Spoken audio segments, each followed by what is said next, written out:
করে তারকাদের জীবন নিয়ে বেশি মগ্ন থাকে। দেখবেন যারা আর্জেন্টিনা সাপোর্ট, ও মেসিরে নিয়ে মগ্ন। ওর নিজের বাপের নাম যদি জিজ্ঞাসা করে তোর দাদার নাম কি, তোর বাপের দাদার নাম কি, বলতে পারবে না। কিন্তু মেসি জীবনে কয়টা গোল দিচ্ছে বলতে পারবে। নেইমার কয়টা ব্যালন ডিয়ার জিতছে বলতে পারবে, কয়টা গোল দিচ্ছে বলতে পারবে। ব্রাজিলের কোন সালে বিশ্বকাপ জিতছে বলতে পারবে। ওরা যে জিজ্ঞেস তার বাপের জন্মসাল কম, ও বলতে পারবে না। তাহলে আপনি কি বুঝলেন?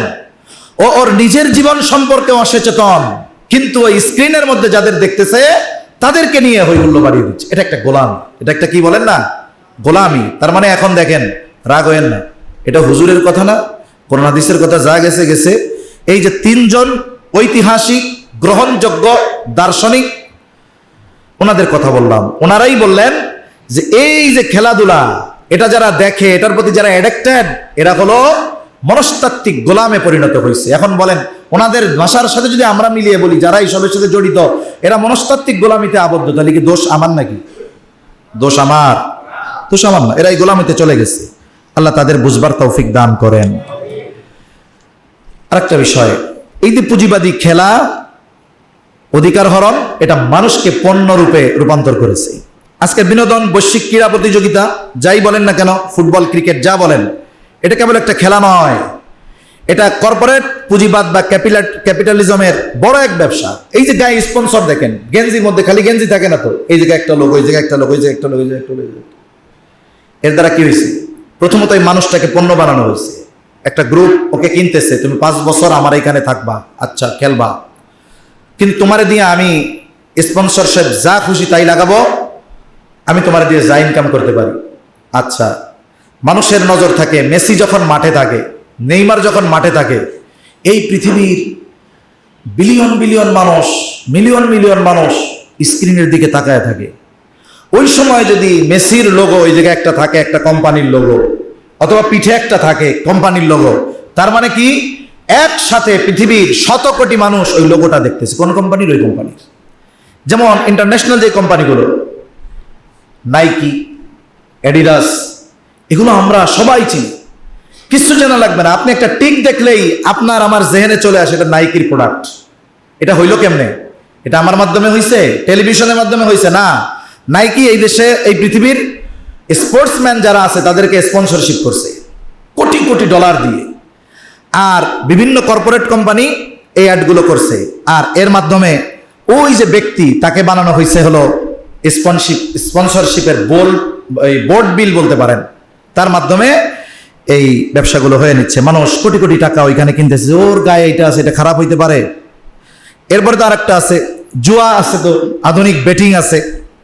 আল্লাহ তাআলা এগুলো হারাম করছে। তাহলে দেখুন, ক্রীড়াবিদদের দাসত্ব, পুঁজিবাদীদের আধিপত্য, মধ্য থেকে আমাদের সময় শেষ, আমাদের হায়াত শেষ, অশ্লীলতার সাগরে ডুবে গেলাম। এই হলো আমাদের জন্য। তাই আমাদের তো এই ইভেন্টগুলো আসলে আফসোস করা দরকার ছিল। আহারে, আজকে আমার মুসলমান যুবক যুবতী, এই তরুণীরা এই পথের পথিক হয়ে গেছে। তারা আদর্শ বানাইছে মেসি, নেইমারদের, রোনাল্ডোদের। খেলাধুলা আর বিনোদন তাদেরকে ভুলিয়ে দিয়েছে ফিলিস্তিনের রক্তাক্ত শিশুর লাশ তার বাবার হাতে। এটা আমার তরুণ তরুণী যুবক যুবতীদেরকে বলে দিয়েছে। আমার তরুণ তরুণী যুবক যুবতীকে যদি ইতিহাস জিজ্ঞাসা করা হয়, তুমি কি চেচনিয়া বসনিয়ার ইতিহাস জানো? কিভাবে নির্বিচারে মুসলমানদের হত্যা করা হয়েছে? জানবে না। আপনি মুসলমান তরুণ তরুণীর জিজ্ঞাসা করেন, কাশ্মীরে মুসলমানদের উপরে কি অমানবিক অত্যাচার চলছে? পারবে না। আপনি জিজ্ঞাসা করেন বর্তমান সময়ে চলতেছে আমাদের পাশের দেশে, মুসলমানদেরকে নির্বিচারে মসজিদ মাদ্রাসাগুলো ভেঙে দেওয়া হচ্ছে, জিজ্ঞাসা করেন, এ ব্যাপারে তার কোনো খবর নাই। সে পড়ে আসে বিশ্বকাপ ফুটবল নিয়ে। আপনি বলেন তো, এই মুসলিমের দ্বারা বিশ্ব বিজয় করা সম্ভব? জোরে বলেন না, সম্ভব? 200 কোটি না, 800 কোটি মানুষের যদি 700 কোটিও ওই রকম মুসলমান তরুণ তরুণী হয়, আল্লাহর কসম, ওই 700 কোটি মুসলমান 100 কোটি মানুষের সাথে পারবে না। এটা সম্ভব নয়, কারণ সে মনস্তাত্ত্বিক গোলামীর জালে আবদ্ধ হয়ে গেছে এই খেলা আর বিনোদনের কারণে। এখন আপনারাই চিন্তা করেন কি করবেন। এটা আপনাদের ভাবা দরকার, চিন্তা করা দরকার যে আমরা কি এই পথ থেকে ফিরে আসবো কিনা, আমাদের চিন্তার জগতে পরিবর্তন আনা দরকার কিনা। আমি করজোরে বলি যে আপনারা একটু চিন্তা করেন।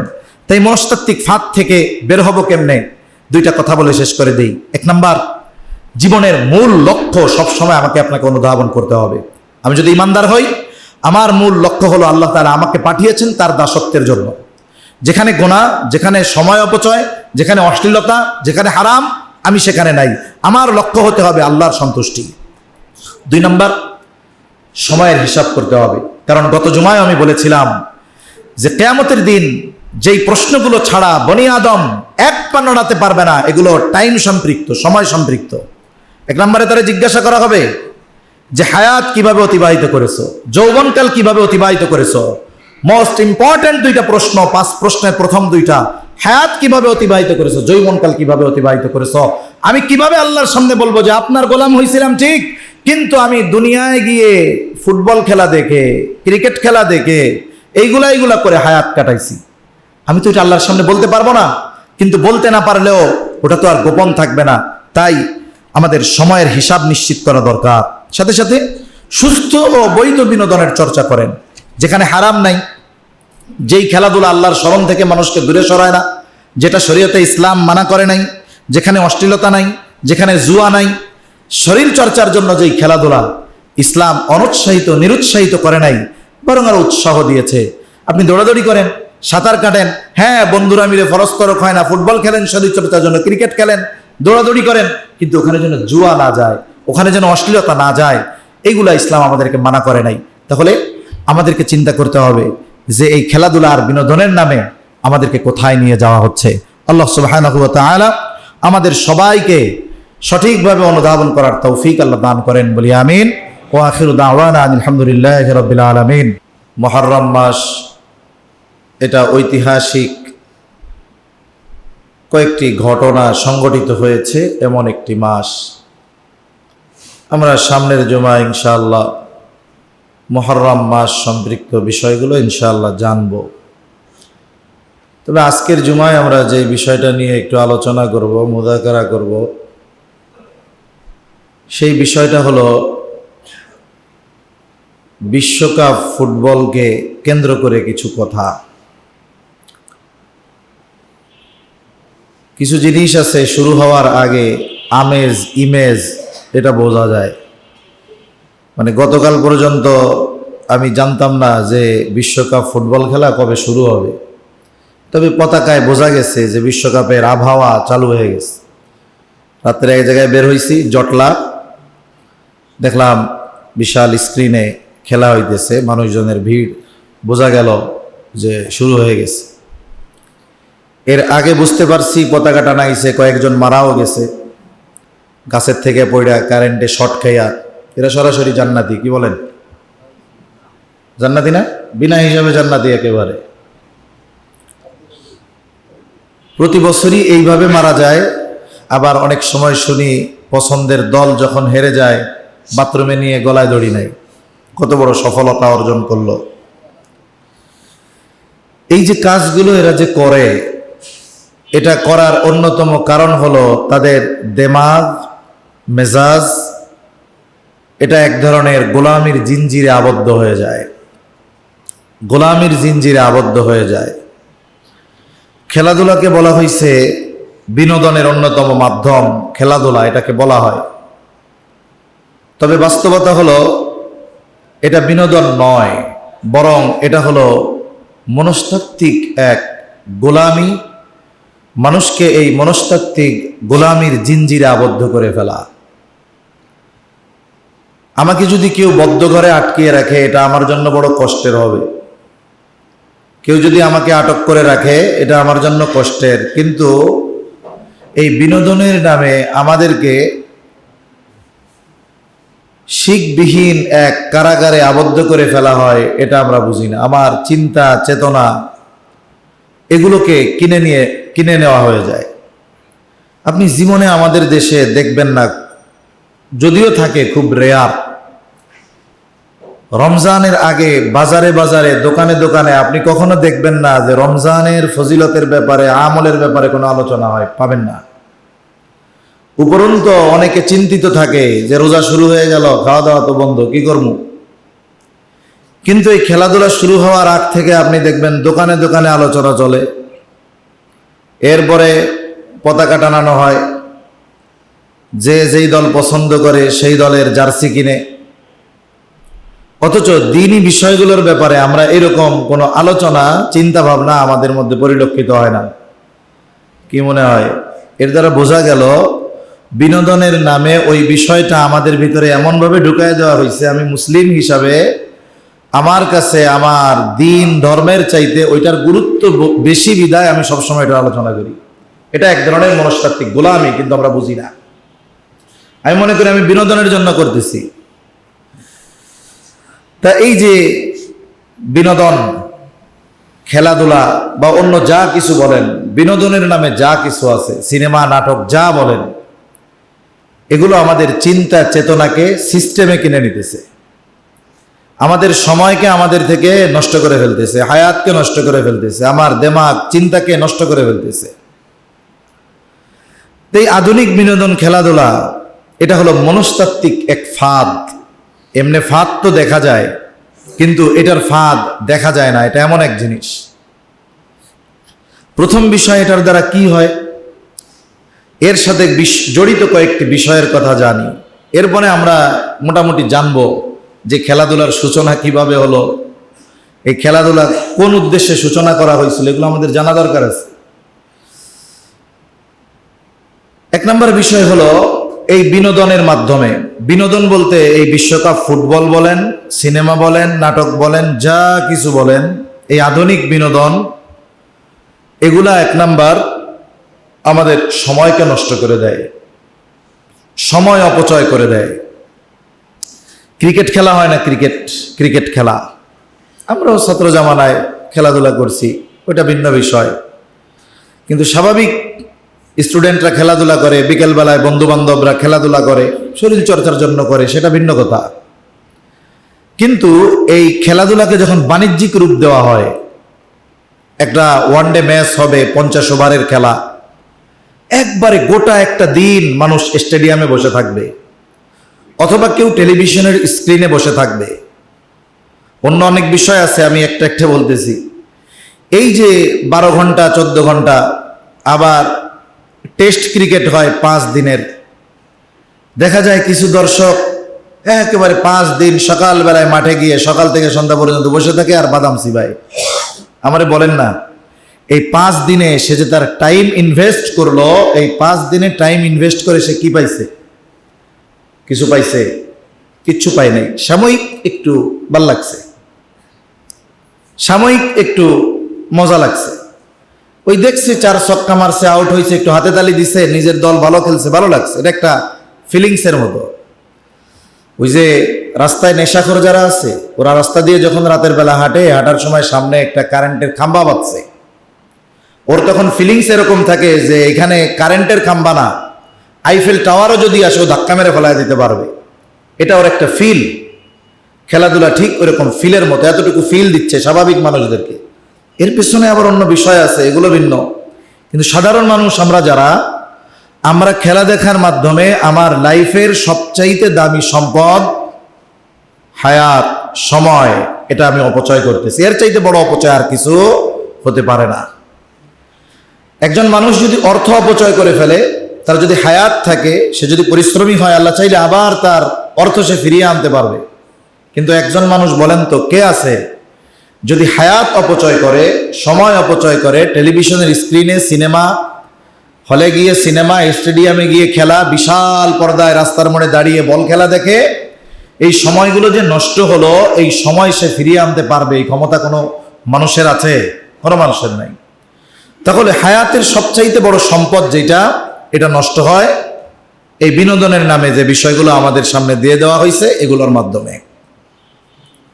এরপরে আল্লাহ সুবহানাহু ওয়া তাআলা এই বিষয়গুলোকে, যেগুলো অহেতুক, না আমার দুনিয়াবি কোনো বৈধ কল্যাণ আছে, না আখিরাতের কোনো কল্যাণ আছে, তা এই ধরনের শারীরিক কসরত বলেন, চিত্ত বিনোদনের মাধ্যম বলেন, এগুলাকে শুধু এই ফিজিক্যালি কোনো উপকার এর মধ্যেই সীমাবদ্ধ রাখা হয় নাই, বরং এটাকে ওই যে এক ভয়াবহ মনস্তাত্ত্বিক মরণাস্ত্রে তৈরি করে ফেলা হয়েছে, যার মূল লক্ষ্য হলো মানুষের চিন্তা চেতনাকে ক্রয় করে নেওয়া, মানুষের চিন্তা চেতনাকে কিনে নেওয়া, সাথে সাথে আমাদের এই উদ্দেশ্যকে ভুলিয়ে দেওয়া, সময়কে নষ্ট করিয়ে এই উদ্দেশ্য ভুলিয়ে দেওয়া যে কোন উদ্দেশ্যে আমি দুনিয়া আসছিলাম, আল্লাহ তাআলা আমাদেরকে কোন উদ্দেশ্যে পাঠিয়েছিলেন, এটা আমরা চিত্ত বিনোদন উপভোগ করতে গিয়ে ভুলে গেছি।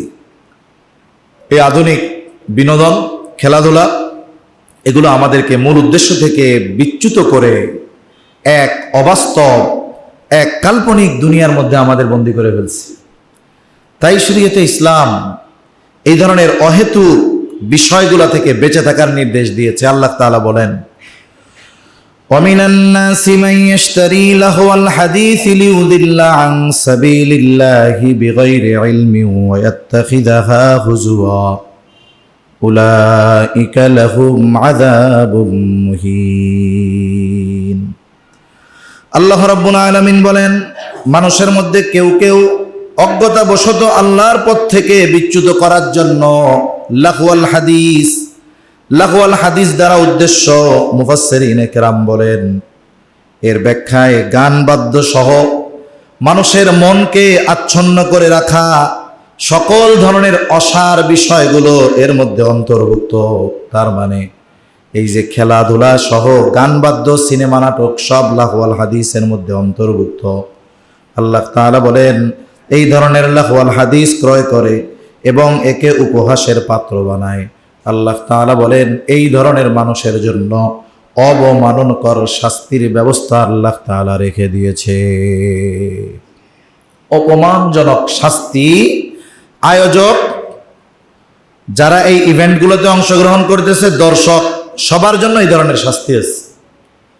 সবার জন্য এই ধরনের শাস্তি, যারা আয়োজন করতেছে তাদের জন্য, যারা এই ইভেন্টগুলোতে অংশগ্রহণ করতেছে তাদের জন্য, আর যারা আমাদের মতো আম দর্শক আছেন তাদের জন্য অবমাননাকর শাস্তি, অপমানজনক শাস্তি আল্লাহ তাআলা তৈরি করে রাখছেন। এটা আল্লাহ তাআলা সুস্পষ্ট কথা সূরা লোকমানের 6 নম্বর আয়াতে আল্লাহ তাআলা জানিয়ে দিয়েছেন। আর আব্দুল্লাহ ইবনে আব্বাস, আব্দুল্লাহ ইবনে মাসউদ রাদিয়াল্লাহু তাআলা আনহুমা সহ জগৎ বিখ্যাত সব মুফাসসিরিনে কেরামের সবার একমত, এই লাহওয়াল হাদিস দ্বারা সকল গান বাদ্য নাচ এইগুলা সহ যত অসার বিষয় আছে, যার মধ্যে দুনিয়াবি কোনো বৈধ কল্যাণ নাই, আখিরাতের কোনো কল্যাণ নাই, এই ধরনের বিষয়গুলো সব লাহওয়াল হাদিসের অন্তর্ভুক্ত। তা এই যে খেলাধুলা, এগুলো আমাদের সময়কে নষ্ট করতেছে, আমাদের আখিরাতকে বিনষ্ট করে দিচ্ছে, দুনিয়ার চিন্তা চেতনাকে নষ্ট করে দিচ্ছে। অনেক মানুষ মনে করে যে হুজুর খেলাধুলা দেখি, এটা একটু সময় কাটাই, টাইম পাস করি, সময় অতিবাহিত করতেছি। দুনিয়াটা পরীক্ষার হল, দুনিয়াটা পরীক্ষার হলের মতো। পরীক্ষার হলে একজন ছাত্র খাতা কলম নিয়ে বসে আছে, জানলা দিয়ে পাখি দেখতেছে, অথবা আকাশের দিকে তাকিয়ে আছে, উপরের দিকে তাকায় আছে, বাতাস খাচ্ছে। বলেন তো, এই কাজটা যদি কেউ করে, কেউ যদি করে, তাকে কেউ বুদ্ধিমান বলবে না, তাকে সবাই বোকা বলবে। যে আরে পরীক্ষার হলের সময়টা গুরুত্বপূর্ণ, তুমি নিজে না পারো, কমপক্ষে আর একজনেরটা দেখা হইলেও লেখার চেষ্টা করো, আর একজনেরটা দেখা হলেও সময়টা কাজে লাগাও, যেমনে পারো কিছু লেখো। যদি কিছু নাই পারো তাইলে তুমি কবিতা লিখে থুয়ে দাও, একটা যা মন চায় তাই লেখো, তাও তো পাতা ভরা হইলে সিগনেচার দিয়ে 2-1 মার্ক পাবা। তা দুনিয়ার হায়াতটা ওইরকম পরীক্ষার হলের মতো। আর আমরা মনে করি কি, যেই জায়গায় আমরা ফ্রি আছি, একটু ফাঁকা আছে, একটু অবসর আছি, তাহলে একটু খেলাধুলা দেখে সময়টা কাটাচ্ছি। এই চিন্তা থেকে যারা খেলাধুলা দেখে, অনেকে আছে অ্যাডিক্টেড না, ওই রকম পাগল না, কিন্তু তারা চিন্তা করে ফ্রি আছি তো দেখি সমস্যা কি। অথচ হাদিসের মধ্যে নবী সাল্লাল্লাহু আলাইহি ওয়াসাল্লাম বলেন, সহিহ বুখারীর হাদিস, 2টা জিনিসের বিষয়ে অধিকাংশ মানুষ একেবারে ধোঁকার মধ্যে পড়ে যায়। তারা মনে করে পাইছি, এখন যা মন চায় তাই করি। কি? আল্লাহ নবী সাল্লাল্লাহু আলাইহি ওয়াসাল্লাম বলেন, عن ابن عباس رضي الله تعالى عنهما قال قال النبي صلى الله عليه وسلم نعمتان مغبون فيهما كثير من الناس الصحة والفراغ।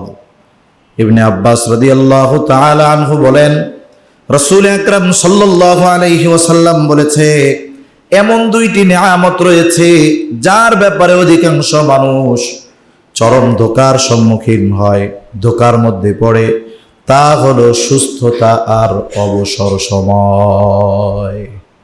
যখন সে সুস্থ থাকে, যা মন চায় তাই করে, যেভাবে মনে চায় জীবনযাপন করে। এটা সব দিক হতে পারে, যেমন খাবার দাবারের দিক দিয়ে হতে পারে। যখন আমরা সুস্থ থাকি, যা মন চায় খাই, জাঙ্ক ফুডগুলা খাই। এখন তো মোড়ে মোড়ে না, ঘরে ঘরে খাবারের দোকান হয়ে গেছে। যে জায়গায় একটু লোক সমাগম, ওই জায়গায় দেখবেন ফুড কোর্ট নিয়ে বসে গেছে। এই যে খেয়ে শরীরটারে নষ্ট করতে, যখন অসুস্থ হয় তখন ডাক্তারের কাছে দৌড়াই। যখন আমি সুস্থ সবল থাকি তখন আমি ইবাদতের ব্যাপারে অনাগ্রহী থাকি, কিন্তু যখন বৃদ্ধ হই তখন আমার করতে মন চায়। অথচ ওই কাজগুলো সুস্থ অবস্থায় করা দরকার ছিল, আমি সুস্থ অবস্থায় করি নাই। তা মানুষ এই সুস্থতার ব্যাপারে ধোঁকার মধ্যে পড়ে। যে এখন সুস্থ, ও মনে করে আমি কোনোদিন অসুস্থ হব না। যে যুবক, তার ধ্যান ধারণা কেমন যেন এরকম, আমি কোনোদিন মনে হয় বৃদ্ধ হব না। কিন্তু যিনি অসুস্থ তাকে জিজ্ঞাসা করেন সুস্থতা কেমন নেয়ামত, উনি জবাব দিবে যে সুস্থতা কেমন নেয়ামত। এরপর আরেকটা হলো আল ফারাগ, অবসর। অবসরটার ব্যাপারে আমরা ধোঁকার মধ্যে থাকি। আমরা মনে করি অবসর যেই সময়টা আছে, দুনিয়াবি কোনো কাজ নাই, এখন আমার কাজ হইলো খেলাধুলা করা, চার দোকানে বসে আড্ডা দেওয়া। অথচ একজন মোমেন এই অবসর সময়গুলাতেও সে তার আখিরাতের পাথেয় সংগ্রহের কাজে লাগাবে। যদি তার ওই ধরনের দিনী কাজ না করার সুযোগ থাকে, কমপক্ষে দুনিয়াবি এমন কাজে সে সময় ব্যয় করবে যেগুলো দুনিয়ার বৈধ কল্যাণ আছে, উপকার আছে। এর বাইরে যখন সে যাবে তখন তার ওই অবসর সময়টা তাকে পাপের দিকে নিয়ে যাবে। তা অনেকে বলে যে অবসর আছি, অফিস থেকে আসছি, একটু রিল্যাক্স মোড, এই জন্য এইগুলো করতেছি আর কি। এটা একটা ধোঁকা। তাই সম্মানিত উপস্থিতি, এই আধুনিক স্পোর্টস বলেন, বিনোদন বলেন, এগুলো আমাদের অবসর সময়কে কেড়ে নিচ্ছে। অবসর সময়টা পরিবারের সাথে দেওয়া যায়। তো আপনি অফিস থেকে আসছেন, আপনার 3 ঘন্টা সময় হাতে আছে, আপনি পরিবারের সময় দিচ্ছেন না। অথচ পরিবারকে সময় দেওয়াটা কতটা জরুরি ছিল। আমরা অনেক অভিভাবক মনে করি যে পরিবারের জন্য আমার ইনভেস্টমেন্ট হলো শুধু টাকা, আমি উপার্জন করব, টাকা দিব, ভালো মন্দ খাওয়াবো, রুমে এসি লাগাই দিব, চলার জন্য গাড়ি কিনে দিব, থাকার জন্য বাড়ি বানিয়ে দিব, এই হলো আমি অভিভাবক হিসাবে দায়িত্ব। না, আপনি 10 ঘন্টা অফিস করতেছেন এই জন্য, জৈবিক চাহিদা পূরণের জন্য, কিন্তু 2 ঘন্টা আপনি আপনার পরিবারকে সময় না দেওয়ার কারণে আপনি আপনার কত বড় ক্ষতি করতেছেন। অনেক অভিভাবক জীবন সায়ান্নে এসে এটা টের পায়। সন্তানদের সাথে আন্ডারস্ট্যান্ডিং ভালো না, পরিবারের সাথে সম্পর্ক ভালো না, স্ত্রীর সাথে সম্পর্ক ভালো না। কেন? সে 10 ঘন্টা অফিসে থাকছে, বাকি সময় ঘুমাইছে। স্ত্রী মনে করছে এটা আমার ঘরের কাজের লোকের মতো, রান্না বান্না করবে, খাওয়াবে না। আপনি তার সাথে বসা দরকার ছিল, পারিবারিক বিষয়গুলো আলোচনা করার দরকার ছিল। রাসূল সাল্লাল্লাহু আলাইহি ওয়াসাল্লাম অনেক সময় দ্বীনি বিষয়েও পরিবারের সাথে আলোচনা করতেন। এতে কি হয়? স্বামী স্ত্রীর মধ্যে সম্পর্ক বাড়ে। অনেকে মনে করে এটা যে স্বামী স্ত্রীর মধ্যে সম্পর্ক শুধু আদান প্রদানের মাধ্যমে বাড়ে। আমি যদি তারে স্বর্ণ কিনা দেই, তার নামে যদি কিছু অ্যাসেট করি, তাহলে সে আমার খুব মহব্বত করবে। কোশ্চিনকালেও না। কারণ অনেক সম্পদওয়ালার স্ত্রীরা আছে, রিক্সাওয়ালার হাত ধরে পালায় চলে যায়। এদেশে এমন রেকর্ড আছে, কোটিপতি অনেক সম্পদের মালিক রাজমিস্ত্রি কাজ করতে আসছে, হাত ধরে চলে গেছে তার সাথে। গেল কেন?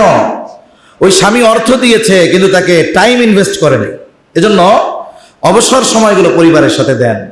অনেক সম্পদওয়ালারা বৃদ্ধাশ্রমে পৌঁছতেছে, মরতেছে, সচিবরা পৌঁছতেছে, মরতেছে ওই বৃদ্ধাশ্রমের মধ্যে। সন্তানদেরকে টাকা দিয়ে বিদেশে লেখাপড়া করেছে, কিন্তু টাকাই ইনভেস্ট করছে, তাদের পিছনে টাইম ইনভেস্ট করে নাই। এই অবসর সময়টা অন্য কাজে লাগাইছে। জীবন সায়ান্নে এসে কি হলো? যখন সে একটু টাইম চাচ্ছিল সন্তানদের কাছে, সন্তানরা তাকে টাকা দিতে পারবে কিন্তু সময় দিতে পারবে না। বলতেছে আমরা টাইম দিতে পারবো না, আমরা সময় দিতে পারতেছি না, তুমি যাও বৃদ্ধাশ্রমে গিয়ে থাকো, টাকা পয়সা যা লাগে তাই দিব। তাহলে বুঝতে হবে যে আমি কি ইনভেস্ট করতেছি, ওটাই আমার ফিডব্যাক আসবে। তাই চিন্তা করা দরকার। তাই টেলিভিশন, ভার্চুয়াল স্ক্রিনে বসে আমরা আমাদের সময়গুলোরে নষ্ট না করি। তাহলে 1 নাম্বার, এই আধুনিক বিনোদন সেটা যাই হোক, এটা আমাদের সময়কে ধ্বংস করে দিচ্ছে। 2 নাম্বার, এই বিনোদনের মধ্যে লুকিয়ে আছে অশ্লীলতার এক ব্যাপক প্রসার। এখন আমি তো একবারে আল্লাহর ওলি বুজুর্গ না, আমিও ফেসবুক চালাই, অনেক খবর সামনে আসে। এর মধ্যে একটা খবর দেখলাম, কানাডা মেক্সিকোতে বিনামূল্যে বিশ্বকাপ ফুটবল দেখতে যারা যাবে তাদেরকে কিছু জিনিস দেওয়া হচ্ছে। খবরটা অনেকে দেখছেন না আপনারা? কি দেওয়া হচ্ছে? না, ওই শব্দ বলার দরকার নেই। বিনামূল্যে দেওয়া হচ্ছে যাতে করে এইডস ভাইরাসটা না ছড়ায়। এই জন্য কি দেওয়া হইতে পারে এটা বুঝতে পারতেছেন আপনারা নিশ্চয়ই। একটা জিনিস বিনামূল্যে সার্ভ করা মানে কি? ওইটাকে অ্যাপ্রিসিয়েট করা, যে তোমরা এটা করতে পারো, তবে সিস্টেমের মধ্যে করবা। কথা বুঝেন নাই? তোমরা জেনেবা বিচার করবা, তবে এই পদ্ধতিতে করবা, ওই সিস্টেমে করো না। এই জন্য তোমাদের ওইসব কেনা টেনার ঝামেলা আছে, এগুলো আমরা ফ্রি সার্ভ করতেছি, অসুবিধা নেই। তাহলে কি বুঝলেন? যে এই স্পোর্টসকে কেন্দ্র করে ব্যাপক অশ্লীলতা বাড়ে। আরো কি কি বাড়ে এগুলো আপনারা একটু সচেতন মানুষ যারা, তারা একটু অনলাইনে সার্চ করে দেখেন। তাহলে ক্রীড়া জগতের বা বিনোদন জগতের অন্যতম অনুষঙ্গ হয়ে দাঁড়িয়েছে অশ্লীলতা, জেনা, ব্যভিচার, কনসার্ট, সিনেমা, স্টেডিয়াম, গ্যালারি। এরপরে আপনি দর্শকরা যেসব জায়গায় থাকবে, যা বলেন না কেন, এই অশ্লীলতাকে একটা বাণিজ্যিক রূপ দেওয়ার প্রচেষ্টা চলতেছে। মানুষকে আকৃষ্ট করার অন্যতম মাধ্যম বানিয়ে ফেলা হয়েছে এই অশ্লীলতাকে, এই নগ্নতা আর ব্যয়াপনাকে। আর এটাকে আমাদের আধুনিক সমাজ নাম দিয়েছে বিনোদনের মাধ্যম। আল্লাহ আমাদের হেফাজত করুক। অথচ দেখুন যে মানুষগুলো অশ্লীলতার সাথে জড়িয়ে যায়, অশ্লীল কর্মকাণ্ড করে, যারা এবং যাদের মাধ্যমে অশ্লীলতার প্রসার ঘটে, আল্লাহ সুবহানাহু ওয়া তাআলা তাদের ব্যাপারে হুঁশিয়ারি দিয়েছেন। এই নোংরামি বিস্তার যারা করে, যাদের মাধ্যমে করে, এদের ব্যাপারে আল্লাহ তাআলার কঠোর হুঁশিয়ারি। আল্লাহ তাআলা বলেন, ইন্নাল্লাযীনা ইউহিব্বুনা আন তাশিআল ফাহিশাতু ফিল্লাযীনা আমানু লাহুম আযাবুন আলীমুন ফিদ দুনিয়া ওয়াল আখিরাহ ওয়াল্লাহু ইয়ালামু ওয়া আনতুম লা তা'লামুন। আল্লাহ তাআলা বলেন, নিশ্চয়ই যারা মুমিনদের মধ্যে অশ্লীলতার প্রসার কামনা করে তাদের জন্য রয়েছে দুনিয়া আখিরাতে যন্ত্রণাদায়ক শাস্তি। আর আল্লাহ তাআলা জানেন, তোমরা যা জানো না আল্লাহ তাআলা সেগুলো জানে। তাই অশ্লীলতার সাথে যারা সম্পৃক্ত, এদের শাস্তির কথা আল্লাহ আলাদাভাবে শুধু আখিরাতের কথা বলেছেন এমন নয়, বরং দুনিয়ায় আল্লাহ তাআলা তাদের জন্য শাস্তি রাখছেন। এজন্য আমরা কি দেখি? অনেক গ্ল্যামার, অনেক প্রভাবশালী অ্যাক্টরস, অনেকে এমন হয় জীবনের শেষ সময়েও, মানুষ তো বহুদূর, একটা কুকুরও তার পিছনে দৌড়ায় না। অথচ সে যখন যৌবনে ছিল, হাজারো যুবকের হৃদয়ে সে ছিল, হাজারো যুবকের ঘরে তার পোস্টার ছিল। কিন্তু আজকে যখন জীবনের শেষ সময়, একেবারে এমন এক পরিবেশের মধ্যে সে পড়ে আছে, মাছি, পায়খানার মাছি গিনগিন করতেছে তার পাশে। এটা দুনিয়ার তো শাস্তি, এজন্যই অবস্থা। আর আখিরাতে তো কি শাস্তি আছে আল্লাহ তাআলা সেগুলো ভালো জানেন। তাই আমার আপনার দ্বারা যেন কোনো অশ্লীল কর্মকাণ্ড সংগঠিত হওয়া তো বহুদূর, কোনো অশ্লীল কর্মকাণ্ডের সাপোর্টও যেন প্রত্যক্ষ বা পরোক্ষভাবে আমার আপনার দ্বারা না হয়। এ বিষয়গুলো খেয়াল রাখা দরকার একজন মুমিন হিসাবে। যারা নিজেদের মুমিন দাবি করে না, তাদের ব্যাপারে আমার কোনো কথা নাই। তাদের ব্যাপারে ওয়াজ করে লাভ আছে? কাফেরের আমি যাকাতের ওয়াজ করে কোনো লাভ আছে? কাফেরের হজের ওয়াজ করে কোনো লাভ আছে? আরে যে মুমিন দাবি করে না, সে জেনা ব্যভিচার যা করে করুক গিয়া, তাতে আমার কি আসে যায়? আমার দরদ তো আমার মুমিনদের জন্য। অন্য ধর্ম অবলম্বী বা দিন বিচ্যুত মানুষের জন্য তো আছে, কিন্তু আগে তো আমার ঘরের মানুষের কথা আমার চিন্তা করতে হবে। কারণ পতাকা উড়াইছে অধিকাংশ যারা আমার মুসলমান ভাই, তারা এই সাপোর্টগুলো করতেছে আমার মুসলমান ভাই যারা, তারা বিশাল পর্দায় সময়কে নষ্ট করে খেলা দেখতেছে যারা, এরা আমার মুমিন ভাই। তারা অনেকে আছে হয়তো নামাজে আসছে, তারাও এগুলোর সাথে জড়িত। হয়তো আজকে আলোচনা শুনে চিন্তা করবে যে না, বিষয়টা তো চিন্তা করা দরকার। না মানুক, যদি চিন্তার জগতে কথাগুলো আঘাত হানতে পারে, এটাও অনেক কিছু। তা অশ্লীলতার আর একটা কি হয়? অশ্লীলতাটার শুধুমাত্র একটা অশ্লীলতা একটা জায়গায় সীমাবদ্ধ থাকে না। একটা উদাহরণ দেই, শুনতে হয়তো খারাপ লাগতে পারে। একজন ব্যক্তি ওপেন প্লেসে মল ত্যাগ করতেছে, ওপেন প্লেসে কি করতেছে? মলত্যাগ করতেছে। এখন একজন বলল কি, এই তুমি এই জায়গায় কাজ করতেছো কেন? ওর জায়গায় সে করতেছে, যে জায়গায় করতেছে জায়গাটা ওর, কিন্তু প্লেসটা ওপেন। এখন ও যদি বলে আমি আমার জায়গায় করতেছি, মিয়া তোমার বাপের তাতে কি আসা যায়? এরকম অনেকে আছে না, বলে তোমার তাতে কি আসা যায়? এখন আপনি বলেন তো, ওর জায়গায় ও করতেছে, কিন্তু গন্ধটা কি ওর বাপের জায়গার মধ্যে সীমাবদ্ধ রাখতে পারবে? গন্ধটা ছড়িয়ে যাবে। এরপরে কি হবে? বলে ওইখানে বিভিন্ন পোকামাকড় বসবে, এগুলো উড়ে উড়ে মানুষের বিভিন্ন ঘরে যাবে, খাবারের উপরে বসবে, মানুষ না জেনে খাবে, অসুস্থ হবে। তাহলে দেখুন, কাজ করলো একজন, করলো তার নিজের জায়গায়, কিন্তু সাফারার ওই ব্যক্তি একা নয়, সাফারার সবাই। অশ্লীলতা হলো এমন এক জিনিস, এটা যে করে বা যারা এর সাথে সম্পৃক্ত থাকে, এরাই শুধু ক্ষতির সম্মুখীন হয় তা নয়, আমাদের সোসাইটি, আমাদের সমাজ, আমাদের পরিবার, আমাদের সন্তানেরাও এই ক্ষতিগুলোর সম্মুখীন হয়। এই যে মনে করেন স্ক্রিনে খেলা দেখতেছেন, বাবা সন্তান ছেলে মেয়ে একসাথে খেলা দেখতেছে, মনে করতেছে এটা একটা বিনোদন, এন্টারটেইনমেন্ট। খেলা হচ্ছে আমেরিকায়, তারপরে আমেরিকা মেক্সিকোতে হইতেছে, 2 না 3 দেশ মিলে হবে, ওটা তো আমেরিকা ওইদিকে হইতেছে। এখন ওই খেলার মধ্যে ফুটবলাররা খেলবে, ওইসব দেশ স্বাভাবিকভাবে তারা অশ্লীল পোশাক পরিচ্ছদ পরিধান করে, এটাকে তারা তাদের কালচার মনে করে।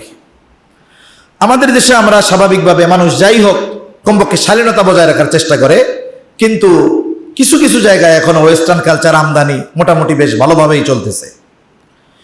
এখন খেলার মধ্যে বিজ্ঞাপন আসলো, এটা বাংলাদেশি বিজ্ঞাপন না, এটা আসছে ওই দেশের বিজ্ঞাপন। ওইখানে একেবারে স্বল্প বসনে একজন নারী একটা বিজ্ঞাপন নিয়ে হাজির হলেন, পাশে বসাকে ছেলে আর মা, বাবা আর মেয়ে একসাথে বসা, ওরা বিনোদন মনে করে দেখতেছে। কিন্তু আপনার কি মনে হচ্ছে এই জিনিসটা? আপনি চিন্তা করলেন, আমি দেখলাম, আর একদিক তাকায় থাকলাম, আপনার বাচ্চা আর একদিকে তাকায় থাকলো।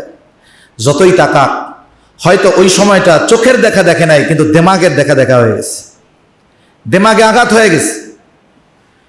এই যে বিষয়টা, এক সময় কি হবে, এক সময় এটাকে স্বাভাবিক মনে করবে, সন্তান মনে করবে এটা পার্ট অফ এন্টারটেইনমেন্ট, বা মনে করবে এটা তো একটা বিনোদন, অসুবিধা কি? এই যে দেখার কারণে কি হবে, একটা সময় এই চোখের এই দর্শনের মাধ্যমে মনস্তাত্ত্বিক বিকৃতি ওই ব্যক্তির মধ্যে চলে আসবে। দেখতেছি আমরা বিনোদনের নামে, কিন্তু ওটা আমার দেমাগকে বিকৃতি করে ফেলতেছে। তাই রাসূল সাল্লাল্লাহু আলাইহি ওয়াসাল্লাম এই বিনোদনের নামে সিনেমা বলেন, নাটক বলেন, যাই বলেন, যেখানে তো অশ্লীলতা আছেই, আর এই যে অশ্লীল দৃশ্যগুলো চোখ দিয়ে দেখা হচ্ছে, নবীজি সাল্লাল্লাহু আলাইহি ওয়াসাল্লাম এটাকে জেনা বলেছেন, জেনা। সহিহ মুসলিমের হাদিস, নবীজি সাল্লাল্লাহু আলাইহি ওয়াসাল্লাম বলেন, ফাল আইনানে জিনাহুমান নাযার, এই যে চোখের জেনা হলো দেখা, চোখের জেনা হলো দেখা। টেলিভিশনে হোক আর সামনাসামনি হোক, স্ক্রিনে হোক, অনলাইনে হোক আর অফলাইনে হোক, যেটা মনে রাখতে হবে, যেটা সামনাসামনি দেখা ইসলাম হারাম করেছে, ওইটা এমন নয় যে গোপনে একা একই দেখা জায়েজ হয়ে গেছে, ওটা গোপনেও দেখা হারাম। বাইরে বেগানা নারী যেমন এমনি দেখা হারাম, আপনি যদি মোবাইল স্ক্রিনে দেখেন এটাও হারাম, এটা মানতে হবে। অথচ এই বিষয়টাকে আমরা বিনোদন বানায় ফেলছি।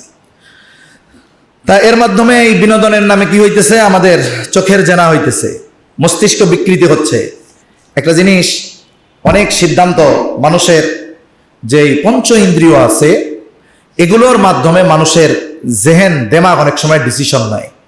চোখে দেখার মাধ্যমে আমার মন পজিটিভ বা নেগেটিভ বিষয় চিন্তা করে। আমি যখন স্ক্রিনে মক্কা মদিনার ছবি দেখি, আমার দেমাগ তখন বলে আহারে ওখানে যাওয়া দরকার। আবার যখন একজন খারাপ কিছু দেখে, তখন তার ব্রেন তাকে সিগন্যাল দেয়, এটা খুব ভালো, এই তো অসুবিধা নাই, যাও ওইখানে। এই ধরনের অনেক বিষয় আমাদের পঞ্চ ইন্দ্রিয়র কারণে আমাদের দেমাগ ওইটার প্রতি আকৃষ্ট হয়, একসময় অঙ্গ প্রত্যঙ্গ এটাকে বাস্তবায়ন করে। তাই সম্মানিত উপস্থিতি, বিনোদন, খেলাধুলা, সিনেমা এটা আসলে বিনোদন নয়, এটা আমাদেরকে অশ্লীলতার সমুদ্রে ফেলে দেওয়ার অন্যতম একটা মাধ্যম। আয়াত থেকে আমার এক পরিচ্ছন্ন পবিত্র জীবনকে অপবিত্র করা হচ্ছে অশ্লীলতার মাধ্যমে। 3 নম্বর, এই ক্রীড়া অঙ্গন বিনোদন জগৎ জুড়ে আছে মাদকের এক নীল নকশা। এদেশে যত ধরনের বড় বড় মাদক আমদানি হয়, সর্বপ্রথম এই মিডিয়া জগতের লোকদের মধ্যে এটার বেশি আগমন ঘটে। বড় বড় সেলিব্রিটিরা এটার আগমন করে। বাংলাদেশে যত ধরনের মাদক আসে, বড় বড় নতুন নতুন, এদের মাধ্যমে এটা একটা সময় একেবারে প্রত্যন্ত অঞ্চলে ছড়িয়ে পড়ে। ইয়াবা থেকে নিয়ে যা বলেন সব এদের মাধ্যমে সূচনা হয়। খেলাধুলা করতেছে, খেলাধুলার পরে আপনার রাতের বেলায় বড় পার্টি হবে, ইভেন্টের পরে ইভেন্ট আফটার পার্টি হবে। ওইখানে কি হয়? ওইখানে কোরআন তিলাওয়াত হয় না, ওইখানে নাচ গান, ওপেন ড্যান্স হয়, নাচানাচি হয়, মদ হয়, কেউ সীসা টানে, কেউ এই টানে সেই টানে, এগুলো করে। আচ্ছা, আমাদের দেশে অনেক বার আছে, যেমন প্রসিদ্ধ অনেকগুলো আছে, ক্লাব নামে থাকে আর কি। ক্লাব, ক্লাবুন আরবি অর্থ হলো কুত্তা, কুকুর। ক্লাবুন মানে কি? কুকুর। আর ইংরেজিতে ওই শব্দটার নাম দেওয়া হয়েছে ক্লাব, একটা সিমিলার, কাছাকাছি। তার মানে ওই জায়গায় কিছু ক্লাব আছে, ওই সব জায়গায় মানুষ যাইতে পারে না, ওই জায়গায় যারা যায় ওরা কুকুর চরিত্রের মানুষ। যেমন আমাদের দেশে আলোচিত কয়েকটা ক্লাবের ঘটনা আছে। একটা হলো বোট ক্লাব। বোট ক্লাবটা কোথায়? উত্তরা দিয়াবাড়ি, ওইদিকে বিরুলিয়া ব্রিজের পাশে অবস্থিত। বোট ক্লাব মানে কি? আমি মনে মনে ভাবতাম ওই জায়গায় মনে হয় মানুষ নৌকা টৌকা চালায়, বোট টোট চালায়। তা মূল বিষয় ওইটা নয়। নামে বোট ক্লাব, কিন্তু ওই জায়গায় নৌকা টৌকা চালানোর কিছু নাই। কারণ ওই জায়গায় যে নদী, ওই জায়গায় কেউ যদি গোসল করতে নামে, ওই বিষাক্ত পানিতেও মরে যাওয়ার সম্ভাবনা আছে। নৌকা চালাবে কেমনে থেকে? ওই জায়গাগুলো দেখতেন, ওই জায়গাগুলো কারা যাইত? কারা যাইত? বাংলাদেশের আমরা যাদেরকে সেলিব্রিটি মনে করি, অনেক যুবক যেই নায়িকাদের পাগল তারা যায়, অনেক যুবতী যেই নায়কদের পাগল তারা যায়, বাংলাদেশের এলিট শ্রেণীর মানুষরা ওরা ওইখানে যায়। তার মানে কি বোঝা গেল? এই ধরনের ক্লাব যতগুলো আছে সব জায়গায় অশ্লীলতা আর মাদকের ছোঁয়াছুঁয়ি চলে, ঠিক কিনা বলেন? যারা এই বিনোদন জগতের সাথে জড়িত, স্পোর্টস বলেন আর অ্যাক্টরস বলেন, এরা সবাই অধিকাংশ এরা অশ্লীলতা আর মাদকতার সাথে এরা জড়িত। এত কিছু তো ওয়াজ করে বলা লাগে না, এটা আপনারা মোটামুটি সবাই ভালোই বুঝেন। আর মাদকের ব্যাপারে শরীয়তের চূড়ান্ত সিদ্ধান্ত, এটা হারাম। হাদিসে নবীজি সাল্লাল্লাহু আলাইহি ওয়াসাল্লাম এই যে নেশা জাতীয় জিনিস, এগুলোকে হারাম করেছেন। আর অনেকগুলো রেফারেন্স দেওয়া যায়, তো আমি আমার মূল কথাটার দিকে যাই। এখন বলেন, যেই বিনোদনের সাথে সময় অপচয় আছে, যেটাকে কোরআনে সূরা লোকমানে আল্লাহ তাআলা যেগুলো থেকে বেঁচে থাকতে বলেছেন, যেই বিনোদনের মধ্যে যেই ওই বিষয়গুলো যদি থাকে, যেই বিনোদনের মধ্যে অশ্লীলতা আছে, বেহায়াপনা আছে, যেই বিনোদনের মধ্যে মাদকতা আছে, বলেন তো এই ধরনের বিনোদনটাকে বা বিষয়টাকে কোনো মুসলমান, কোনো ইমানদার নিজের জন্য বিনোদনের মাধ্যম বানাতে পারে? জোরে বলেন না পারে? আরো জোরে বলেন পারে? কোন ইমানদার এটাকে বিনোদনের মাধ্যম বানাতে পারে না। এখন বলেন তো, বিশ্বকাপ ফুটবলের মধ্যে সময় অপচয় আছে না নাই? জোরে বলেন। আপনাদের খিদা লাগছে? একটু আওয়াজ দিয়ে বলেন, সময় অপচয় আছে না নাই? বিশ্বকাপ ফুটবল স্পেসিফিক ভাবে বলতেছে, যেহেতু ইভেন্ট চলতেছে, ওর মধ্যে অশ্লীলতা, বেহায়াপনা, জেনা, ব্যভিচার আছে না নাই? জোরে বলেন, আছে না নাই? বিশ্বকাপ ফুটবল এর মধ্যে মাদকতা আছে না নাই? হইতেছে এমন দেশে, যেই দেশটা হলো পৃথিবীর সবচাইতে বড় মাদক কারবারিদের দেশ, মেক্সিকো। ওই জায়গায় যাবে আর ওইটা হবে না, কোনো কথা হইতে পারে? তাহলে বোঝা গেল যে আধুনিক যে বিনোদন, এটার সাথে প্রকৃত ইমানদারদের সম্পৃক্ততা থাকতে পারে না। তাহলে আমরা দোয়া করি, ওই বিনোদনকে কেন্দ্র করে আমার যেই সমস্ত মুমিন ভাইয়েরা, তরুণ তরুণী, যুবক যুবতীরা ওই বিনোদনকে কেন্দ্র করে পতাকা, জার্সি এগুলো লাগাচ্ছে, আল্লাহ তাআলা আমার ওই ভাইদেরকে দ্বীনের বুঝ দান করেন, বলি আমিন। আল্লাহ তাআলা তাদেরকে সহি বুঝ দান করেন, বলি আমিন। এখন আসেন, এই যে বিনোদনের নামে খেলাধুলার সূচনা কোথার থেকে হলো, এটা আমাদের জানতে হবে। ইতিহাস ঘাটলে এটাই পাওয়া যায়, বিনোদন ও এই যে বিনোদন, এটাকে রাজনৈতিক নিয়ন্ত্রণের উদ্দেশ্যে এই খেলাধুলাটাকে বিনোদনে কনভার্ট করেছিল রোমান সম্রাটরা। প্রাচীন রোম সাম্রাজ্যের স্বর্ণযুগ যেটাকে বলা হয়, একেবারে খ্রিস্টীয় শতাব্দীর প্রথম বছর আর খ্রিস্টপূর্ব বছর যেটা ছিল, এই বছরটাতে এই 2টা শতক ছিল রোমান সাম্রাজ্যের স্বর্ণযুগ। ওই সময়টাতে এই খেলাধুলাটাকে বিনোদনের চূড়ান্ত রূপদান করা হয়েছে।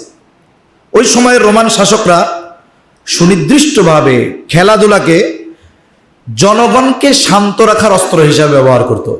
জনগণ যেন তার অধিকার, জনগণ যেন তার ন্যায্য হিস্সা দাবি না করে, এজন্য খেলাধুলার মাধ্যমে তাদেরকে নিয়ন্ত্রণ করা হতো।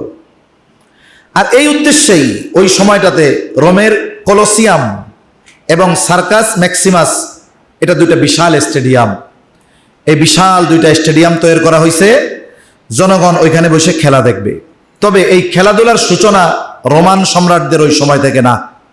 আমরা জানি পৃথিবীর সবচাইতে প্রাচীন গেমস ইভেন্ট হলো অলিম্পিক গেমস। এই অলিম্পিক গেমসের সূচনা হয়েছে খ্রিস্টপূর্ব 776 সালে। তার মানে আজ থেকে প্রায় বলতে পারেন 2700 বছর আগে, 2800 বছর আগে, যদি 26 সাল চলতেছে, 2802 বছর আগে শুরু হয়েছে এই অলিম্পিক গেমস। ওই সময় যে খেলাধুলাটা ছিল, এটা ছিল ওই গ্রিকরা তো মূর্তি পূজক ছিল, ওরা ওদের দেবদেবীর সন্তুষ্টির জন্য যুদ্ধবিরতির সময় যোদ্ধাদের দিয়ে এই শারীরিক কসরত বা বিভিন্ন ধরনের খেলা তারা দেখাইতো। এটা ওই সময়টাতে বিনোদনের চাইতে ধর্মীয় ও সামরিক গুরুত্ব বেশি ছিল, যেটা শুরু হয়েছে গ্রিকদের মাধ্যমে। ওই গ্রিক অলিম্পিক, ওই সময় তারা দেবতার সন্তুষ্টির জন্য এটাকে করতো, এটাকে বিনোদনের মাধ্যম ছিল না।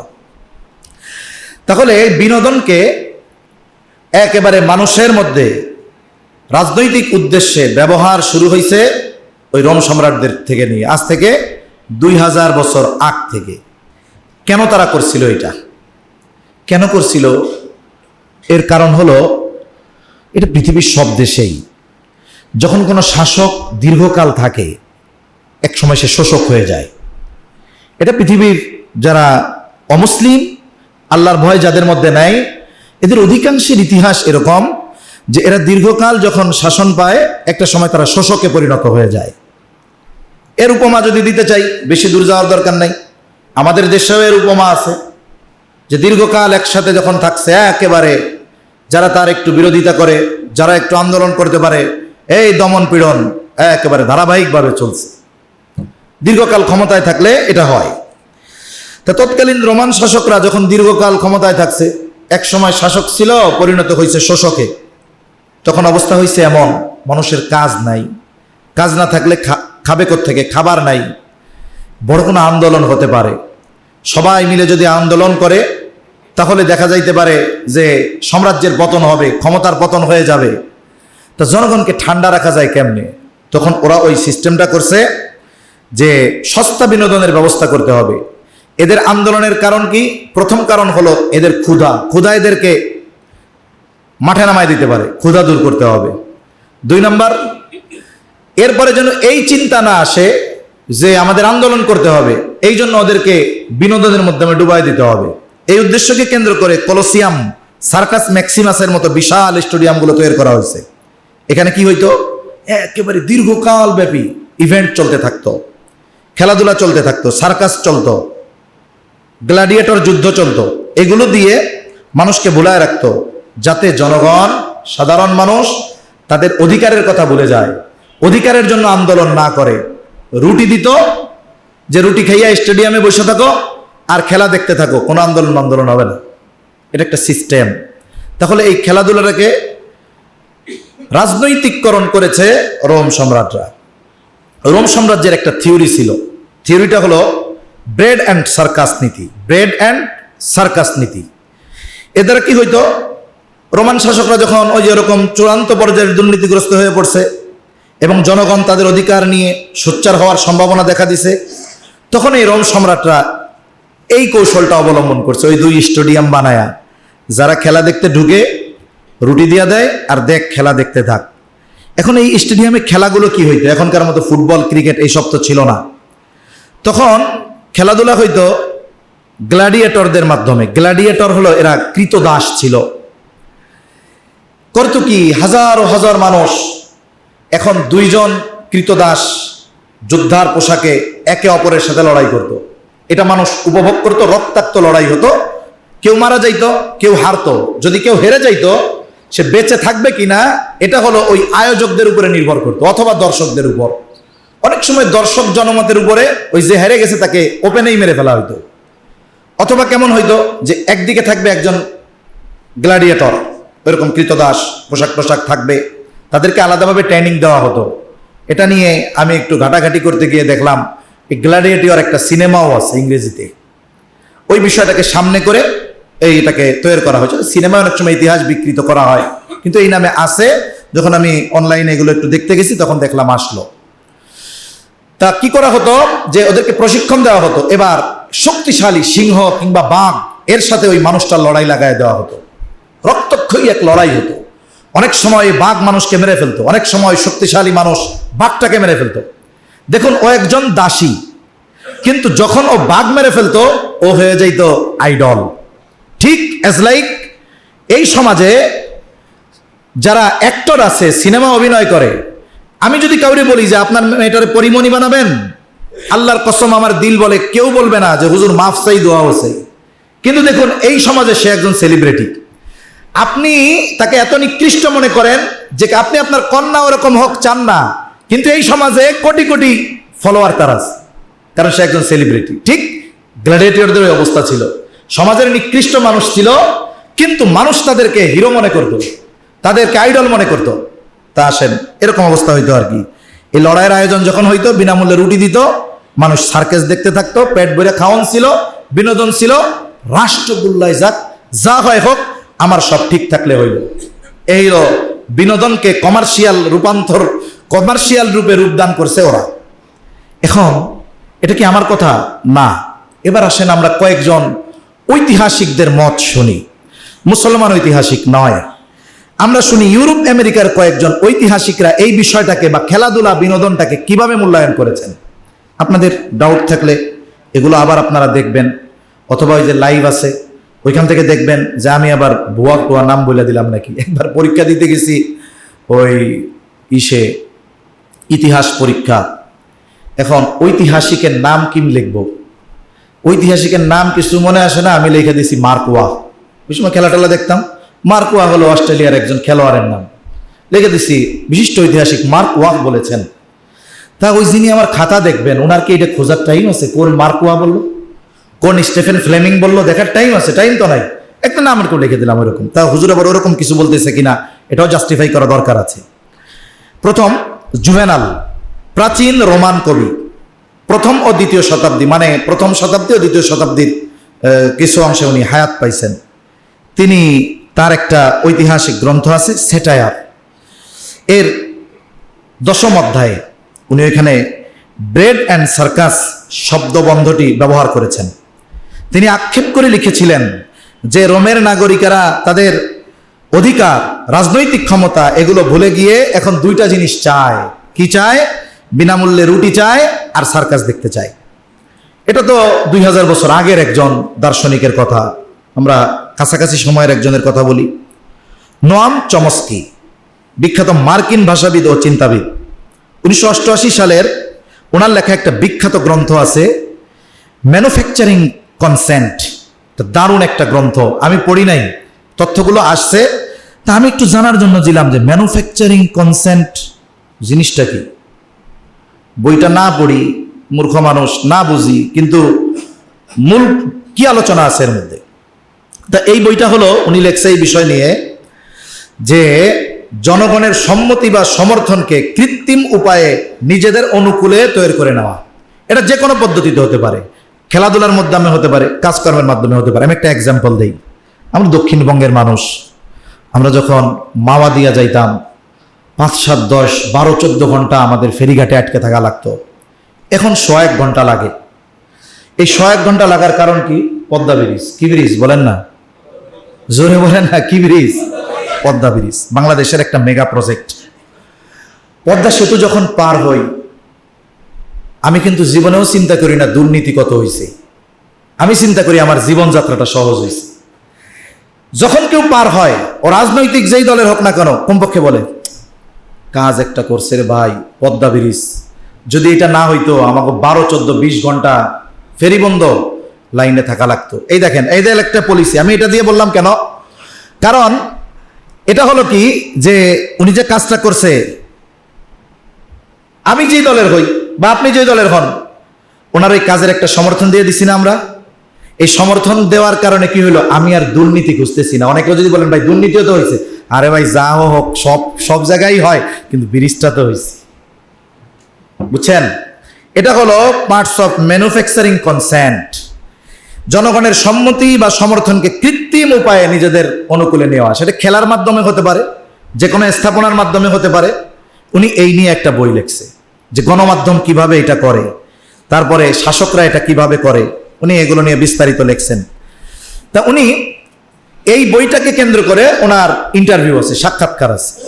উনি এই সাক্ষাৎকারের মধ্যে সুস্পষ্টভাবে বলছেন যে মেগা স্পোর্টস যেগুলো হয়, ফুটবল, অলিম্পিক গেমস, সুপার বোল, যা বলেন না কেন, সাধারণ মানুষকে রাজনৈতিকভাবে সচেতন হতে বাধা দেয়। এই ধরনের আয়োজনগুলো মূলত সাধারণ মানুষকে সচেতন হতে বাধা প্রদান করে।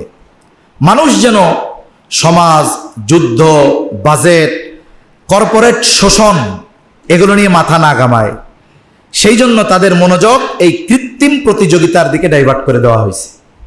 মানে আমার সমাজে যুদ্ধ কি হইতেছে, রাষ্ট্রে বাজেট কি হইতেছে, আমরা অনেক মানুষ আছি। কালকে বাজেট ঘোষণা হয়েছে না, আমরা অধিকাংশ মানুষ জানবো না যে কত টাকার বাজেট হয়েছে, কোন কোন খাতে বাজেট হয়েছে। এটা একজন গণতান্ত্রিক দেশে, এটা একজন এই রাষ্ট্রীয় নিয়ম অনুযায়ী প্রত্যেকটা মানুষের জানার অধিকার আছে। আমার বাজেটের কত টাকা কোথায় ব্যয় হবে এটা জানার অধিকার আছে। এখন আবার কইেন না হুজুর আপনি কি রাজনৈতিক কথা বলতেছেন, এটা পলিটিক্যাল ইস্যু নয়, এটা প্রত্যেকটা ব্যক্তির অধিকার। এখন অধিকারের কথা বলতে গিয়ে যদি কোনো সমস্যা হয় তাহলে ফেস করতে হবে, কিছু করার নাই। তাহলে এগুলো আমাদের সবার জানার অধিকার ছিল, কিন্তু মানুষকে তার মূল অধিকার থেকে সরায় দেওয়া, মনোযোগ থেকে ডাইভার্ট করে দেওয়ার অন্যতম মাধ্যম ছিল এই মেগা প্রজেক্টগুলো। এটা বলছে কে? এটা বলছে আমেরিকান একজন ভাষাবিদ, আমেরিকান একজন চিন্তাবিদ, নোয়াম চমস্কি। এরপর আরেকজনের কথা বলি, তিনি ফরাসি দার্শনিক, কারণ দর্শনের দিক দিয়ে ফরাসিরা বেশ এগিয়ে।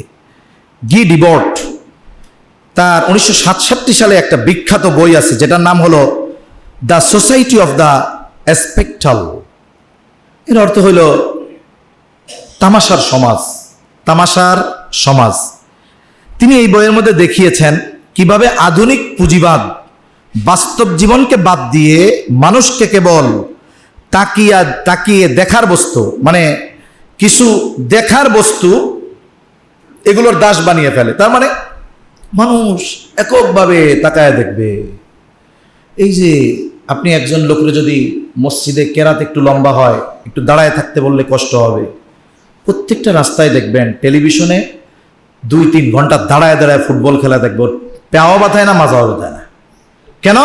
ওকে ওইটার গোলাম বানিয়ে দেওয়া হয়েছে, ওই তামাশার গোলাম বানিয়ে দেওয়া হয়েছে। এর ফলশ্রুতিতে কি হয়েছে উনি বলতেছেন যে তাকিয়ে দেখার বস্তু বা বিনোদনের স্পেকটাল দাস বানিয়ে দেওয়া হয়েছে তাকে, বিনোদনের দাস, সে খেলাধুলার দাস। ফলশ্রুতিতে কি হয়েছে, মানুষ এখন নিজের জীবনের চেয়ে ওই স্ক্রিনের ভেতরে তারকাদের জীবন নিয়ে বেশি মগ্ন থাকে। দেখবেন যারা আর্জেন্টিনা সাপোর্ট, ও মেসিরে নিয়ে মগ্ন। ওর নিজের বাপের নাম যদি জিজ্ঞাসা করে তোর দাদার নাম কি, তোর বাপের দাদার নাম কি, বলতে পারবে না। কিন্তু মেসি জীবনে কয়টা গোল দিচ্ছে বলতে পারবে, নেইমার কয়টা ব্যালন ডিয়ার জিতছে বলতে পারবে, কয়টা গোল দিচ্ছে বলতে পারবে, ব্রাজিলের কোন সালে বিশ্বকাপ জিতছে বলতে পারবে। ওরা যে জিজ্ঞেস তার বাপের জন্ম সাল কম, ও বলতে পারবে না। তাহলে আপনি কি বুঝলেন? ও ওর নিজের জীবন সম্পর্কে অসচেতন, কিন্তু ওই স্ক্রিনের মধ্যে যাদের দেখতেছে তাদেরকে নিয়ে হৈহুল্য বাড়িয়ে দিচ্ছে। এটা একটা গোলামি, এটা একটা কি বলেন না, গোলামি। তার মানে এখন দেখেন, রাগ হয়েন না, এটা হুজুরের কথা না, কোরআন হাদিসের কথা, যা গেছে গেছে। এই যে 3 জন ঐতিহাসিক গ্রহণযোগ্য দার্শনিক, ওনাদের কথা বললাম, ওনারাই বললেন যে এই যে খেলাধুলা, এটা যারা দেখে, এটার প্রতি যারা অ্যাডিক্টেড, এরা হলো মনস্তাত্ত্বিক গোলামে পরিণত হয়েছে। এখন বলেন ওনাদের ভাষার সাথে যদি আমরা মিলিয়ে বলি, যারা এইসবের সাথে জড়িত এরা মনস্তাত্ত্বিক গোলামিতে আবদ্ধ, তাহলে কি দোষ আমার নাকি? দোষ আমার? দোষ আমার না, এরা এই গোলামিতে চলে গেছে। আল্লাহ তাদের বুঝবার তৌফিক দান করেন। আরেকটা বিষয়, এই যে পুঁজিবাদী খেলা, অধিকার হরণ, এটা মানুষকে পণ্য রূপে রূপান্তর করেছে। আজকের বিনোদন, বৈশ্বিক ক্রীড়া প্রতিযোগিতা যাই বলেন না কেন, ফুটবল, ক্রিকেট যা বলেন, এটা কেবল একটা খেলা নয়, এটা কর্পোরেট পুঁজিবাদ বা ক্যাপিটালিজমের বড় এক ব্যবসা। এই যে গায়ে স্পন্সর দেখেন, গেঞ্জির মধ্যে খালি গেঞ্জি থাকে না তো, এই জায়গায় একটা লোক, ওই জায়গায় একটা লোক, ওই জায়গায় একটা লোক, ওই জায়গায় একটা লোক। এর দ্বারা কি হয়েছে? প্রথমত এই মানুষটাকে পণ্য বানানো হয়েছে। একটা গ্রুপ ওকে কিনতেছে, তুমি 5 বছর আমার এখানে থাকবা, আচ্ছা খেলবা, কিন্তু তোমারে দিয়ে আমি স্পন্সরশিপ যা খুশি তাই লাগাবো, আমি তোমার দিয়ে যা ইনকাম করতে পারি।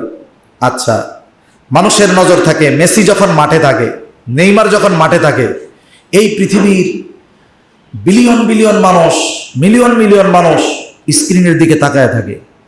ওই সময় যদি মেসির লোগো ওই জায়গায় একটা থাকে, একটা কোম্পানির লোগো, অথবা পিঠে একটা থাকে কোম্পানির লোগো, তার মানে কি একসাথে পৃথিবীর শত কোটি মানুষ ওই লোগোটা দেখতেছে। কোন কোম্পানির? ওই কোম্পানির। যেমন ইন্টারন্যাশনাল যে কোম্পানিগুলো, নাইকি, অ্যাডিডাস, এগুলো আমরা সবাই চিনি, কিছু জানা লাগবে না। আপনি একটা টিক দেখলেই আপনার আমার জেহেনে চলে আসে এটা নাইকির প্রোডাক্ট। এটা হইলো কেমনে? এটা আমার মাধ্যমে হইছে? টেলিভিশনের মাধ্যমে হইছে? না, নাইকি এই দেশে, এই পৃথিবীর স্পোর্টসম্যান যারা আছে তাদেরকে স্পন্সরশিপ করছে কোটি কোটি ডলার দিয়ে, আর বিভিন্ন কর্পোরেট কোম্পানি এই অ্যাডগুলো করছে, আর এর মাধ্যমে ওই যে ব্যক্তি তাকে বানানো হয়েছে হলো স্পন্সরশিপের বোর্ড বিল বলতে পারেন। তার মাধ্যমে এই ব্যবসাগুলো হয়ে নিচ্ছে। মানুষ কোটি কোটি টাকা ওইখানে কিনতেছে, ওর গায়ে এটা আছে, এটা খারাপ হইতে পারে। এরপরে তো আরেকটা আছে, জুয়া আছে, তো আধুনিক বেটিং আছে। আল্লাহ তাআলা এগুলো হারাম করছে। তাহলে দেখুন, ক্রীড়াবিদদের দাসত্ব, পুঁজিবাদীদের আধিপত্য, মধ্য থেকে আমাদের সময় শেষ, আমাদের হায়াত শেষ, অশ্লীলতার সাগরে ডুবে গেলাম। এই হলো আমাদের জন্য। তাই আমাদের তো এই ইভেন্টগুলো আসলে আফসোস করা দরকার ছিল। আহারে, আজকে আমার মুসলমান যুবক যুবতী, এই তরুণীরা এই পথের পথিক হয়ে গেছে। তারা আদর্শ বানাইছে মেসি, নেইমারদের, রোনাল্ডোদের। খেলাধুলা আর বিনোদন তাদেরকে ভুলিয়ে দিয়েছে ফিলিস্তিনের রক্তাক্ত শিশুর লাশ তার বাবার হাতে। এটা আমার তরুণ তরুণী যুবক যুবতীদেরকে ভুলিয়ে দিয়েছে। আমার তরুণ তরুণী যুবক যুবতীকে যদি ইতিহাস জিজ্ঞাসা করা হয়, তুমি কি চেচনিয়া বসনিয়ার ইতিহাস জানো? কিভাবে নির্বিচারে মুসলমানদের হত্যা করা হয়েছে? জানবে না। আপনি মুসলমান তরুণ তরুণীর জিজ্ঞাসা করেন কাশ্মীরে মুসলমানদের উপরে কি অমানবিক অত্যাচার চলছে, পারবে না। আপনি জিজ্ঞাসা করেন বর্তমান সময়ে চলতেছে আমাদের পাশের দেশে, মুসলমানদেরকে নির্বিচারে মসজিদ মাদ্রাসাগুলো ভেঙে দেওয়া হচ্ছে, জিজ্ঞাসা করেন, এ ব্যাপারে তার কোনো খবর নাই। সে পড়ে আসে বিশ্বকাপ ফুটবল নিয়ে। আপনি বলেন তো, এই মুসলিমের দ্বারা বিশ্ব বিজয় করা সম্ভব? জোরে বলেন না সম্ভব? 200 কোটি না, 800 কোটি মানুষের যদি 700 কোটিও ওই রকম মুসলমান তরুণ তরুণী হয়, আল্লাহর কসম, ওই 700 কোটি মুসলমান 100 কোটি মানুষের সাথে পারবে না। এটা সম্ভব নয়, কারণ সে মনস্তাত্ত্বিক গোলামির জালে আবদ্ধ হয়ে গেছে এই খেলা আর বিনোদনের কারণে। এখন আপনারাই চিন্তা করেন কি করবেন। এটা আপনাদের ভাবা দরকার, চিন্তা করা দরকার যে আমরা কি এই পথ থেকে ফিরে আসবো কিনা, আমাদের চিন্তার জগতে পরিবর্তন আনা দরকার কিনা। আমি করজোরে বলি যে আপনারা একটু চিন্তা করেন। তাই মনস্তাত্ত্বিক ফাঁদ থেকে বের হবো কেমনে, 2টা কথা বলে শেষ করে দেই। 1 নাম্বার, জীবনের মূল লক্ষ্য সবসময় আমাকে আপনাকে অনুধাবন করতে হবে। আমি যদি ইমানদার হই, আমার মূল লক্ষ্য হলো আল্লাহ তাআলা আমাকে পাঠিয়েছেন তার দাসত্বের জন্য। যেখানে গুনাহ, যেখানে সময় অপচয়, যেখানে অশ্লীলতা, যেখানে হারাম, আমি সেখানে নাই। আমার লক্ষ্য হতে হবে আল্লাহর সন্তুষ্টি। 2 নাম্বার, সময়ের হিসাব করতে হবে। কারণ গত জুমায় আমি বলেছিলাম যে কিয়ামতের দিন যেই প্রশ্নগুলো ছাড়া বনি আদম এক পা নড়াতে পারবে না, এগুলো টাইম সম্পৃক্ত, সময় সম্পৃক্ত। 1 নম্বরে তারা জিজ্ঞাসা করা হবে যে হায়াত কিভাবে অতিবাহিত করেছো, যৌবনকাল কিভাবে অতিবাহিত করেছো। মোস্ট ইম্পর্টেন্ট 2টা প্রশ্ন, 5 প্রশ্নের প্রথম 2টা, হায়াত কিভাবে অতিবাহিত করেছো, যৌবনকাল কিভাবে অতিবাহিত করেছো। আমি কিভাবে আল্লাহর সামনে বলবো যে আপনার গোলাম হয়েছিলাম ঠিক, কিন্তু আমি দুনিয়ায় গিয়ে ফুটবল খেলা দেখে, ক্রিকেট খেলা দেখে, এইগুলা করে হায়াত কাটাইছি। আমি তো এটা আল্লাহর সামনে বলতে পারবো না, কিন্তু বলতে না পারলেও ওটা তো আর গোপন থাকবে না। তাই আমাদের সময়ের হিসাব নিশ্চিত করা দরকার। সাথে সাথে সুস্থ ও বৈধ বিনোদনের চর্চা করেন, যেখানে হারাম নাই, যেই খেলাধুলা আল্লাহর স্মরণ থেকে মানুষকে দূরে সরায় না, যেটা শরীয়তে ইসলাম মানা করে নাই, যেখানে অশ্লীলতা নাই, যেখানে জুয়া নাই। শরীর চর্চার জন্য যেই খেলাধুলা ইসলাম অনুৎসাহিত নিরুৎসাহিত করে নাই, বরং আরো উৎসাহ দিয়েছে। আপনি দৌড়াদৌড়ি করেন, সাঁতার কাটেন, হ্যাঁ বন্ধুরা মিলে ফরস্তরক হয় না, ফুটবল খেলেন শরীরচর্চার জন্য, ক্রিকেট খেলেন, দৌড়াদৌড়ি করেন, কিন্তু ওখানে যেন জুয়া না যায়, ওখানে যেন অশ্লীলতা না যায়, এইগুলা ইসলাম আমাদেরকে মানা করে নাই। তাহলে আমাদেরকে চিন্তা করতে হবে যে এই খেলাধুলা আর বিনোদনের নামে আমাদেরকে কোথায় নিয়ে যাওয়া হচ্ছে। আল্লাহ সুবহানাহু ওয়া তাআলা আমাদের সবাইকে সঠিকভাবে অনুধাবন করার তৌফিক আল্লাহ দান করেন, বলি আমিন। ওয়া আখিরু দাওয়ানা আলহামদুলিল্লাহি রাব্বিল আলামিন। আমরা যারা সুন্নাত পড়বো মেহেরবানি করে